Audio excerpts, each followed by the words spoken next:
মেয়েটির নাম দুর্গা সোরেন বটে। মায়ের ছিল না অক্ষর জ্ঞান ছটেক। সর্বশিক্ষা অভিযানে পেয়ে বৃত্তি দুর্গা হয়েছে ইংরেজি স্কুলে ভর্তি। সাঁওতালি ডান, ইংরেজি ভাষা বাঁ হাতে।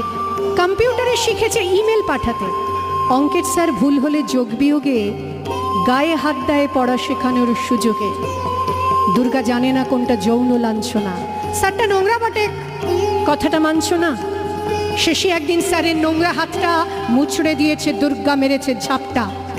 ওরে অর্ধেক আকাশে মাটিতে শ্যাওলা, আকাশে উড়বে হবে কল্পনা চাওলা। যদি না বিমান ভেঙে পড়ে তার দুর্দার, মহাকাশচারী হবে এই বটেক দুর্গা। বিশ্বায়নে পণ্যায়নে খণ্ড খণ্ড মানচিত্রে, বাংলা বিহার রাজস্থানে সাধারণী নমস্তুতে। পণ্যাব্রতে পত্নীব্রতে মোহমুদ্রা ধ্বংসমুদ্রা, প্রযুক্তিতে গৃহকর্মে